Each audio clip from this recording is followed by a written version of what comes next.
Cette fête de l'Immaculée est une fête de lumière, lumière qui vient briller sur le monde, lumière qui vient briller dans nos vies, lumière douce et fragile et forte en même temps, puissante et délicate. C'est la lumière de ce que la grâce de Dieu peut et veut accomplir dans nos vies. À Lyon, par exemple, c'est la fête des Lumières, avec toutes les dimensions que cela prend. Mais la lumière que le Seigneur vient par Marie allumer dans nos cœurs est encore plus belle, bien plus grande encore que ce qui se vit parfois. Et cette fête de l'Immaculée Conception est l'aurore d'un jour nouveau qui se lève sur le monde. Ça y est, la nuit est finie, les amis. Le jour se lève, et il se lève grâce à Marie. Lorsque, en 1854, ce dogme a été proclamé par Pie IX, qui affirme autorité que dès le premier instant de sa conception, Marie a été préservée de toute tâche et de toute blessure et de toute conséquence du péché originel. C'est assez récent finalement, mais l'Église ne vient que authentifier, préciser, clarifier, organiser, en tout cas formuler ce en quoi les chrétiens croyaient d'une manière peut-être un peu floue. Les contours n'étaient pas très nets, mais la foi en l'Immaculée était là. Ce n'était pas quelque chose de nouveau qui a jailli comme ça dans la tête du pape un matin en se disant « Tiens, aujourd'hui, je vais faire une bulle ». Pensez qu'en 1830, avec l'histoire de Sainte Catherine Labouré, Ô Marie conçue sans péché, priez pour nous qui avons recours à vous. Quelques années avant. Et puis, pensons à ce que nous avons entendu dans l'Évangile. Je te salue, comblée de grâce. La comblée de grâce, avec des traits d'union dans l'Évangile. Parce que c'est difficile à traduire. Il y a quelque chose, il y a un mot nouveau, un mot qui ne s'utilise pas comme ça normalement et qui pourtant est employé dans l'Évangile pour traduire une réalité profonde qui est presque le prénom de Marie, qui est presque son ADN, là, comblée de grâce. Comment dire les choses autrement? Il n'y a pas d'autre mot. La kekaritomene en grec. Celle ayant été fait grâce, celle à qui il a été fait grâce. Et c'est lié, et c'est son nom. Elle est en même temps le vase sans aucune fêlure, sans aucune faille, qui peut contenir parfaitement la grâce de Dieu. Elle est Immaculée Conception. Souvent nous confondons un peu les choses, c'est pas toujours très clair. Immaculée Conception, cela ne veut pas dire, cela ne renvoie pas à la naissance virginale de Jésus dans le sein de Marie. Bien sûr, il y a la naissance virginale de Jésus dans le sein de Marie. Mais c'est autre chose.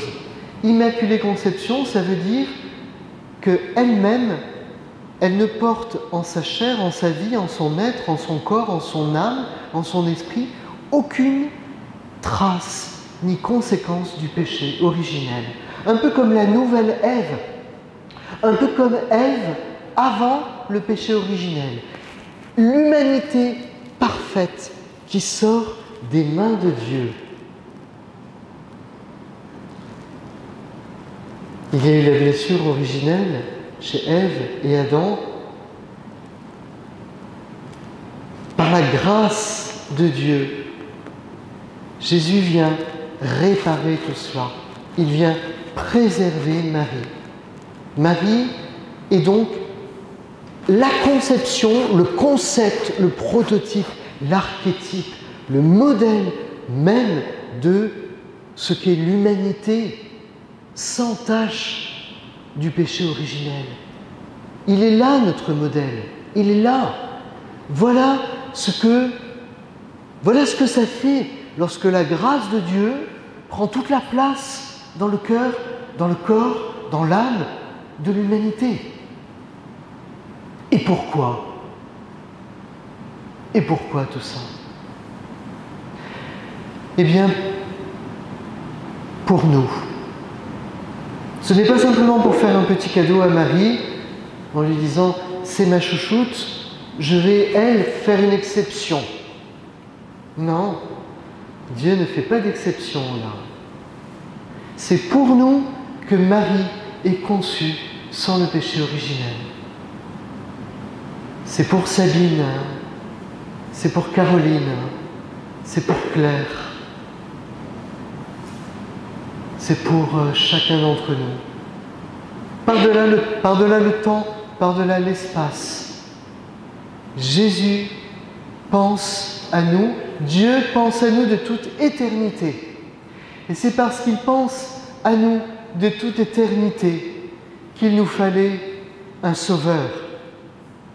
Et il nous fallait un sauveur qui soit vraiment Dieu, mais qui soit aussi vraiment homme. Mais un homme qui ne soit pas touché par le péché originel.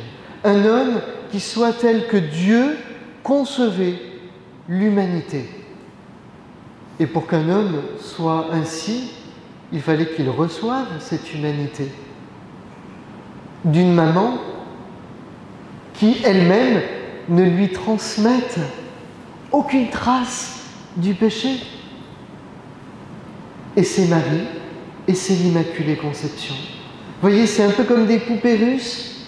Dieu voit loin lorsqu'il préserve Marie de tout péché originel. C'était pour que vienne Jésus, pour qu'il puisse donner sa vie, pour qu'il puisse ressusciter, pour qu'il puisse nous sauver, pour qu'aujourd'hui, ce soir, ailleurs, nous puissions ouvrir notre cœur à sa grâce. Alors oui, 1000 fois oui, d'une manière infinie, nous pouvons dire merci à Marie. Merci d'avoir dit oui à l'ange. Merci. Merci. Parce qu'elle a une intimité avec Dieu, j'allais dire, encore plus forte, encore plus belle, sans aucune retenue, sans aucun masque, sans aucun voile, sans aucun faux semblant, sans aucune tricherie, sans aucune négociation. Elle a un oui qui est parfait. Et c'est ce oui parfait qui nous permet ce soir de dire merci. Marie est vraiment la médiatrice. Elle est celle, tout ce qu'on lui dit, tout ce qu'on lui donne, elle le donne à son fils. Comme à Cana. Jésus, ils n'ont plus de vin. Elle ne lui dit pas ce qu'il doit faire. Mais elle nous dit quand même, faites tout ce qu'il vous dira.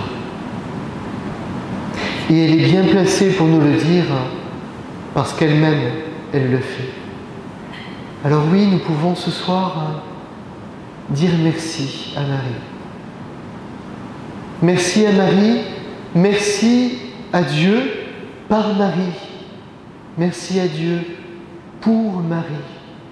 Et que Marie nous aide à dire merci pour toutes les fois où nous n'y arriverons pas, parce que notre cœur parfois est lourd et nous vivons en ce moment un parcours gratitude, ici même, comme tout est lié, comme la grâce et la gratitude sont liées. Merci Marie d'avoir dit oui.